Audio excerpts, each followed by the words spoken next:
Hello everyone, welcome back to my channel. दोस्तों, प्रस्तुत है आज की ब्रेकिंग न्यूज़।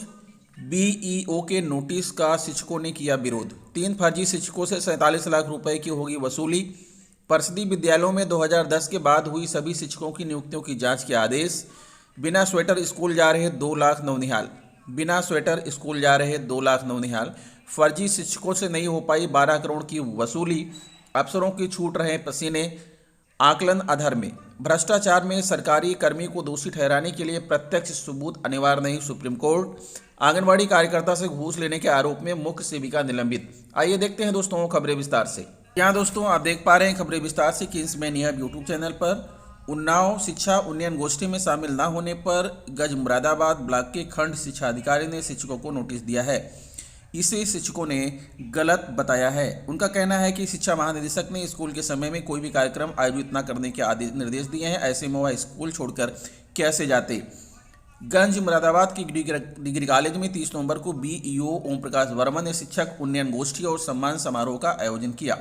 इसमें 6 शिक्षकों में प्राथमिक विद्यालय समरखेड़ा के इंचार्ज शिक्षक प्रशांत सिंह, लक्ष्मी के वैभव त्रिवेदी, जसरापुर के उमाशंकर, बटोली के अवनीश कुमार, गुलरिया के शैलेंद्री देवी, कंपोजिट विद्यालय हयातनगर के अनिल कुमार और भिखारीपुर पसिया के अवधेश कुमार नहीं पहुंचे। इन्हें गोष्ठी में अनुपस्थित होने पर बीईओ ने नोटिस जारी करके स्पष्टीकरण तलब किया। शिक्षकों का कहना है कि स्कूल के समयावधि में आयोजन होने के कारण वह स्कूल से नहीं जा सके थे। उन्होंने शिक्षा महानिदेशक से शिकायत की है। शिक्षा महानिदेशक विजय किरण आनंद ने बताया कि छात्रों की पढ़ाई की बात ना हो, इसलिए स्कूल समय में कोई भी कार्यक्रम नहीं करते। बीएससी से इसकी जानकारी करेंगे। संत कबीरनगर 3.5 साल पहले हुई जांच में घनघटा के क्षेत्र के एक मदरसे में कार्यरत 3 शिक्षकों की नियुक्ति अवैध पाई गई। 5 सत्रों में वेतन मद का तीनों शिक्षकों ने करीब 47 लाख रुपए प्राप्त किया। जांच के बाद प्रकरण ठंडे बस्ते में चला गया था। इधर शासन ने इन 3 फर्जी शिक्षकों से गबन की गई रकम की वसूली का निर्देश दिया तो महकमा जाग गया। डीएम ने तीनों फर्जी शिक्षकों से रकम की वसूली के लिए आरसी जारी की है। इसमें 2 फर्जी शिक्षक गोरखपुर और बस्ती के रहने वाले हैं। एक फर्जी शिक्षक संत कबीरनगर का निवासी है। जिला अल्पसंख्यक कल्याण अधिकारी प्रवीण कुमार मिश्र ने बताया कि धनघटा तहसील क्षेत्र के रुस्तमपुर सनिचरा बाजार में मदरसा रिजविया अहले सुन्नत संचालित है। जून 2012 में इस मदरसे में शिक्षक के पद पर रमुआपुर पोस्ट कोड़ोकला जनपद बस्ती के रहने वाले मोहम्मद अहमद पुत्र फखरुल हसन, ग्राम मोहल्ला हाता नवाब सिकरीगंज गोरखपुर निवासी मोहम्मद वारिस अंसारी पुत्र अब्दुल मलिक और कड़नी रुस्तमपुर पोस्ट सनिचरा बाजार संत कबीरनगर निवासी अब्दुल्लाह पुत्र स्वर्गीय नूर मोहम्मद की नियुक्ति हुई थी। तीनों शिक्षकों की नियुक्ति प्रबंध तंत्र के माध्यम से हुई थी। रजिस्ट्रार मदरसा शिक्षा परिषद से इन शिक्षकों का अनुमोदन हुआ था। इसके बाद तीनों शिक्षक वेतन का आहरण करने लगे थे। वर्ष 2019 में इनकी नियुक्ति गलत तरीके से होने की शिकायत हुई। शासन स्तर से शिकायत की जांच के लिए अम्बेडकर नगर के जिला अल्पसंख्यक कल्याण अधिकारी सिंह देव प्रताप सिंह को नामित किया गया। जांच अधिकारी ने प्रकरण को जांच की। जांच में इन तीनों शिक्षकों की नियुक्ति अवैध पाई गई। प्रबंध तंत्र में जांच के दौरान बताया गया कि इन तीनों शिक्षकों के नियुक्ति पत्र पर उनके हस्ताक्षर नहीं है। कूट रचित हस्ताक्षर कर गलत तरीके से शिक्षक पद पर नियुक्ति कराई गई है। जांच में तथ्य सामने आया कि जून 2012 में वर्ष 2017 तक उक्त शिक्षकों ने वेतन का आहरण किया। प्रकरण को लेकर संबंधित तीनों शिक्षक हाईकोर्ट भी गए, लेकिन राहत नहीं मिल पाई। शासन के निर्देश पर कोषागार से पता किया गया तो जानकारी हुई कि मोहम्मद अहमद ने 17,11,212 रुपये, मोहम्मद वारिस अंसारी ने 13,16,114 रुपये और अब्दुल्ला ने 17,11,212 रुपये का आहरण किया। डीएम प्रेम रंजन सिंह ने इन तीनों फर्जी शिक्षकों से गबन की गई 47,38,538 रुपये की वसूली कराए जाने के लिए आरसी जारी की है।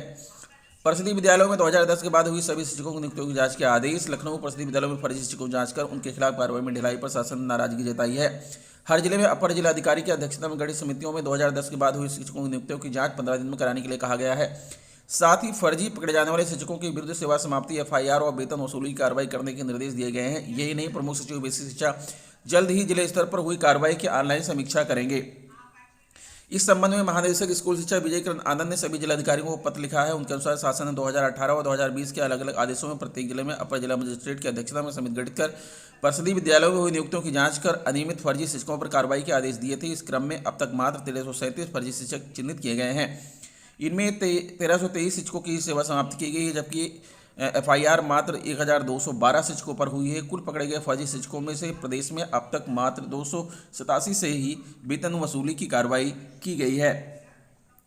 गोंडा जिले के परिषदीय स्कूलों के 3.5 लाख अभिभावकों को डीबीटी से 12 करोड़ का अनुदान मिल चुका है। इसमें ड्रेस के साथ स्वेटर व जूता मोजा लेना है। विभाग ने जागरूकता अभियान भी चलाया। इसके बावजूद करीब 2 लाख अभिभावक अनुदान का उपयोग नहीं किए हैं, जिनमें ठंड में बच्चे बिना स्वेटर के ही स्कूल पहुंच रहे हैं। विभाग का पूरा जोर ड्रेस के साथ स्वेटर खरीद पर है, जिससे बच्चों को ठंड से बचाया जा सके, मगर सामग्री लेने में देरी से बच्चों को दिक्कत हो रही है। शिक्षक ज़्यादा दबाव अभिभावकों पर नहीं बना पा रहे हैं। इसके लिए अभिभावकों को जागरूक करने की पहल हुई है। डीएम ने शिक्षकों के साथ सभी ग्राम पंचायत अधिकारियों, एएनएम, रोजगार सेवकों, आशा कार्यकर्ताओं, पंचायत सहायकों, राजस्व लेखपालों को अभिभावकों से संपर्क करके सामग्री क्रय करने के लिए प्रेरित करने को कहा। इतना ही नहीं, कोटेदार ग्राम प्रधान भी अभिभावकों को अपने बच्चों के लिए सामग्री खरीदने के लिए जागरूक करेंगे। इससे कम समय में 2 लाख अभिभावकों से सामग्री क्रय कराया जा सकेगा। स्वेटर व ड्रेस की फोटो मांगी। जिन स्कूलों में शिक्षक सक्रिय, वहां के अभिभावक सामग्री क्रय कर रहे हैं। अब स्वेटर व ड्रेस के साथ फोटो मांगी गई है। सभी को सामग्री लेनी है। जागरूकता के लिए सभी अधिकारी कर्मचारी प्रयास कर रहे हैं। जल्द ही खरीद करा ली जाएगी। रामखिलावन सिंह, प्रभारी बीएसए। सहायक अध्यापक ने प्रधानाध्यापक को दी गाली, audio viral. Belsar Gonda block के प्राथमिक विद्यालय गुड़ियाना के 2 शिक्षकों के मोबाइल पर बात करने का ऑडियो वायरल हुआ है। इसमें प्रभारी प्रधानाध्यापक को सहायक अध्यापक अभद्र भाषा का प्रयोग कर रहा है। प्रभारी प्रधानाध्यापक ने बातचीत का ऑडियो वायरल कर दिया। बीएसए से शिकायत कर कार्रवाई की मांग की गई है। प्रभारी प्रधानाध्यापक रामनरेश का कहना है कि सहायक अध्यापक हरिओम सिंह बृहस्पतिवार को स्कूल नहीं आए थे। फोन करके उन्हें हस्ताक्षर करने को कह रहे थे। मना करने पर सहायक अध्यापक भड़क गए और जाति सूचक शब्द कह गाली दी, धमकाया कि एक काम नहीं कर सकते हो, देख लेने को कहा। प्रभारी प्रधानाध्यापक ने बीएसओ को ऑडियो सौंपी और कार्रवाई की मांग किया है। दूसरी ओर प्रभारी बीएसए रामखिलावन सिंह ने कहा कि सहायक अध्यापक हरिओम सिंह से स्पष्टीकरण मांगा गया है, कार्रवाई की जाएगी। फर्जी शिक्षकों से वेतन वसूली में अफसरों के पसीने छूट रहे हैं। सिर्फ देवी पाटन मंडल के 4 जिला गोंडा, बलरामपुर, बहराइच व सरस्वती में अब तक 201 फर्जी शिक्षक सामने आए। इनमें 64 को वेतन के रूप में 12.62 करोड़ रुपए दे दिए गए थे, जबकि 137 को कितना पैसा मिला इसका आंकलन अभी होना बाकी है। प्रमुख सचिव ने वेतन वसूली में लापरवाही नाराजगी जताते हुए सभी बीएसए से स्पष्टीकरण मांगा है।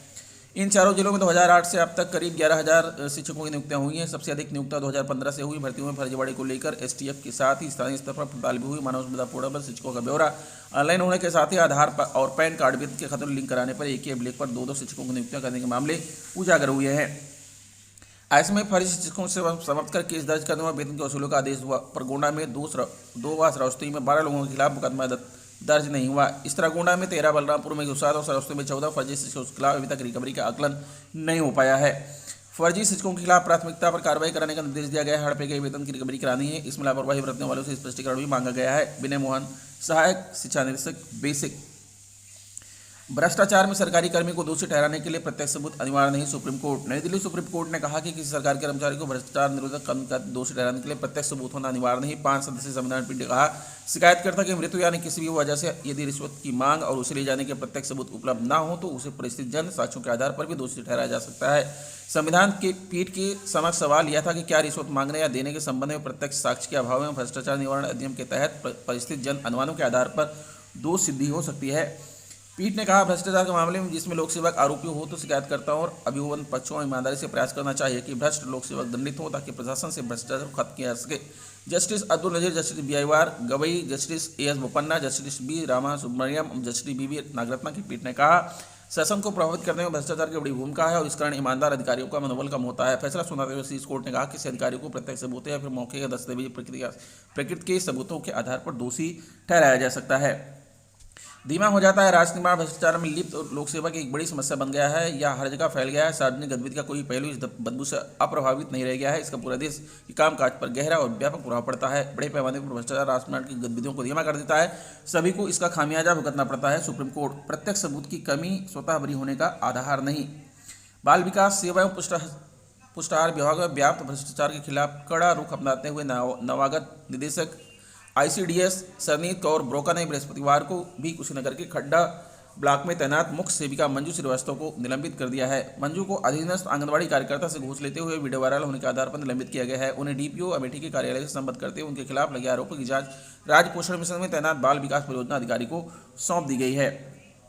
निदेशक आईसीडीएस की ओर से जारी निलंबन आदेश के मुख्य सेवक के संबंध में वायरल वीडियो में मंजू को नगद राशि लेते हुए दिखाया गया है। सोशल मीडिया पर वायरल वीडियो के आधार पर डीपीओ ने जब प्रारंभिक जांच करी तो पाया गया कि वह अपने ही दफ्तर के आंगनबाड़ी कार्यकर्ता से वह धनराशि ले रही हैं।